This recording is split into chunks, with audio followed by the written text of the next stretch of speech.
Usted dijo que la inteligencia capta cierta totalidad, o no la capta. ¿No capta muchas veces nociones vagas y difusas o simples nombres de referencia? Muy bien. La captación de esencias o de lo que es esencial o constitutivo de las cosas es algo que la inteligencia hace espontáneamente. Y la primera manifestación de eso son los nombres universales. Es decir, el hecho de que la inteligencia le pone a las cosas nombres generales que lo que hacen es expresar una cierta característica esencial, una cierta determinación común.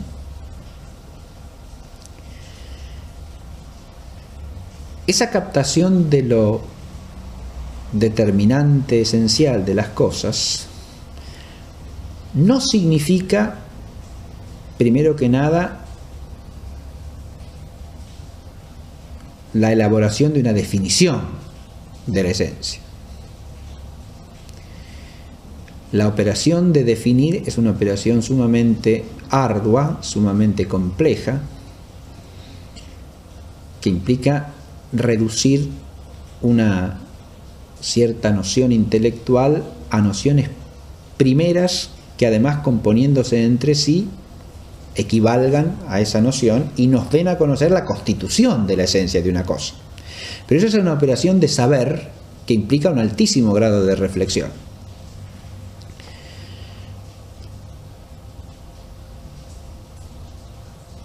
El concepto como signo de la captación de la esencia de las cosas o de la determinación esencial de las cosas, lo que nos da es una visión intelectual, una intuición intelectual de lo que la cosa es. Una intuición primera, podríamos decir, de la determinación esencial de las cosas, que, insisto, se expresa espontáneamente en los nombres. Cuando nosotros decimos que nuestra inteligencia capta lo que es ser hombre o la esencia del hombre, eso se expresa en el hecho de que nosotros la palabra hombre la usamos propiamente para ciertos seres de la realidad, no para cualquier otro.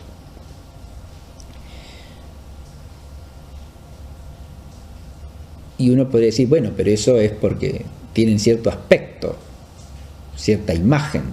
Y es obvio que con el término hombre no nos referimos solamente a una imagen, nos referimos a una cierta naturaleza, a una cierta esencia, lo cual se refleja en que ese término hombre implica para nosotros, en el orden práctico, consecuencias que no tienen nada que ver con la imagen. Por ejemplo, sabemos que de esa naturaleza del hombre el ser responsable de sus acciones moralmente, ¿no? Y eso lo sabe cualquiera que tenga una noción elemental de hombre, o sea, de naturaleza humana, espontáneamente, sin haber reflexionado nada y sin haberse puesto a definir lo que es el hombre, pero tiene una captación primaria, intuitiva, de lo que es la naturaleza humana como naturaleza racional. Entonces se le pide al hombre cierto modo de acción, se juzgan las acciones humanas de cierto modo, lo cual implica que tenemos una noción de lo que es el hombre, una captación con la inteligencia de lo que es el hombre, de su esencia. Insisto en que ese concepto, en la medida en que es una captación del ser del hombre, capta la totalidad del ser del hombre. La totalidad quiere decir lo que es ser hombre. No que capta articulada y ordenadamente el conjunto de las determinaciones constitutivas de la naturaleza humana y todas las propiedades del hombre según su orden y su relación adecuada. No, porque eso se implicaría hacer una elaboración filosófica acerca de la naturaleza humana, mucho más todavía que definir lo que es el hombre, ¿no? Pero ni la definición ni la ciencia filosófica o la ciencia que sea acerca del hombre son el concepto de hombre. El concepto de hombre es una captación elemental, intuitiva, primaria de lo que es ser hombre. Lo mismo de lo que es ser triángulo, lo que es ser perro, lo que es ser conciencia o lo que es ser justo.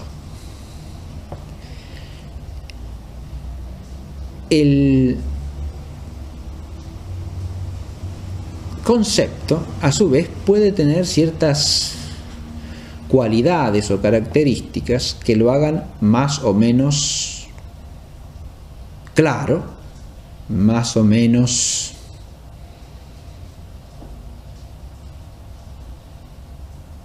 determinado o definido en su distinción con otros conceptos. O sea, menos vago. Todo esto también se expresa espontáneamente en el lenguaje. Cuando nosotros vacilamos entre llamar a una cosa de una manera o de otra, es probablemente porque no tenemos un concepto de la cosa, o porque esos dos nombres que estamos, entre los que estamos dudando, o entre los que estamos vacilando, no se distinguen suficientemente en nuestro entendimiento, en cuanto a la esencia que significan, en cuanto a la determinación a la que se asocian. Sí es cierto que a veces usamos muchas palabras sin relación con conceptos, es decir, usamos palabras que en el fondo se refieren a cosas de las que no hemos formado un concepto adecuado. Entonces las palabras para nuestro entendimiento en el fondo están huecas, es decir, están como vacías. De nuevo, el modo en que las usemos tenderá a reflejar eso, porque si la palabra no corresponde a ningún concepto de nuestro pensamiento, tenderemos fácilmente a usarla de modo desordenado o arbitrario, o por lo menos vacilante, en el sentido de que lo aplicaremos a cosas que son realmente distintas en su determinación esencial, o no lo aplicaremos a lo que tenemos que aplicarlo.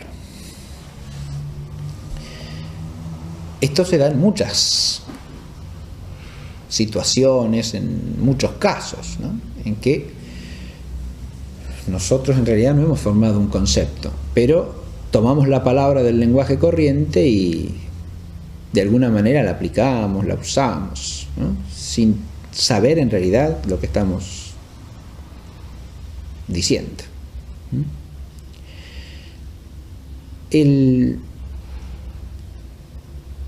La noción intelectual primera es la raíz de toda profundización del conocimiento intelectual.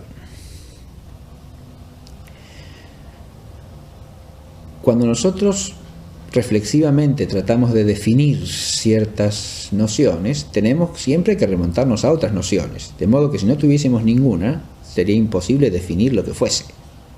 Y yo no puedo aprender conceptos de modo reflexivo si no tengo ya ciertos conceptos adquiridos. Si me faltan los conceptos en los cuales se resuelve por definición el conocimiento de la naturaleza de una cosa, la definición permanece para mí absolutamente incognoscible, no puedo captarla. Si al definir yo lo que es la naturaleza humana, lo que es el ser esencial de una figura triangular, no conozco las nociones de las que me valgo para la definición, obviamente no puedo captar la definición y no puedo captar la constitución esencial de la cosa que trato de definir. Con esto lo que quiero decir es que si no admitiésemos que hay nociones, tampoco podríamos perfeccionar nuestro conocimiento nocional a través de las definiciones, ¿no?, porque las definiciones nos llevan a nociones anteriores, a nociones que nos permiten esclarecer, por definición, la constitución esencial de una cosa de la que tenemos ya también cierta noción. Si no tuviésemos cierta noción de esa cosa, tampoco nos daríamos cuenta si lo que estamos usando para definirla es adecuado a la cosa. Porque entre lo definido y la definición tiene que haber una identidad. Y si no tengo la noción formada de la cosa a definir, no puedo captar tampoco la identidad entre la definición y lo definido. Lo que sí es cierto es que a través de la operación de definir, nuestra inteligencia alcanza un conocimiento intelectual más perfecto. Por eso se dice tradicionalmente que la definición es un instrumento de saber, o sea que nos permite pasar del conocimiento intelectual sin más al saber intelectual. Porque así como en el terreno de las proposiciones, decimos que sabemos cuando captamos con certeza una verdad. En el terreno de los conceptos sabemos cuándo podemos dar la definición. Si no, estamos en esfera de un conocimiento, pero el conocimiento es un principio, no un término final de la captación intelectual. Empezamos conociendo. Y se perfecciona el conocimiento en la medida en que ese conocimiento se hace saber.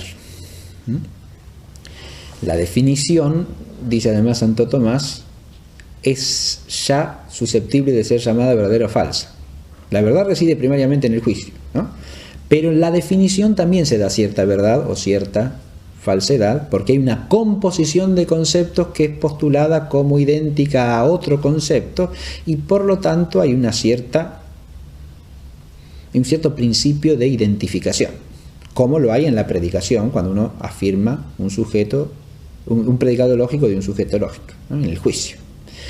De manera que en la definición también hay cierta verdad y cierta falsedad. Y por eso se da ahí el saber en el orden de la conceptualidad. Eso no se da en la mera captación de la esencia de las cosas, que es por donde empieza la inteligencia, ¿no? Esa captación inicial es simplemente una aprehensión de lo que las cosas son. Es decir, es la captación del objeto propio de la inteligencia. Es decir, el hecho de que la inteligencia le pone a las cosas nombres generales que lo que hacen es expresar una cierta característica esencial, una cierta determinación común.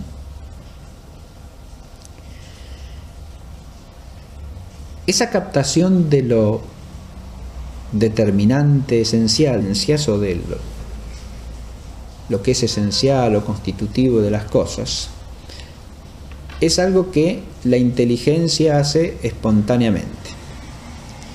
Y la primera manifestación de eso son los nombres universales de las cosas.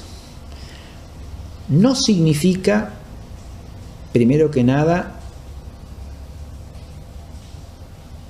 la elaboración de una definición de la esencia. La operación de definir es una operación sumamente ardua, sumamente compleja. Usted dijo que la inteligencia capta cierta totalidad, o no la capta. ¿No capta muchas veces nociones vagas y difusas o simples nombres de referencia? Muy bien. La captación de esencia, que implica reducir una cierta noción intelectual a nociones primeras que además componiéndose entre sí equivalgan a esa noción y nos den a conocer la constitución de la esencia de una cosa. Pero eso es una operación de saber que implica un altísimo grado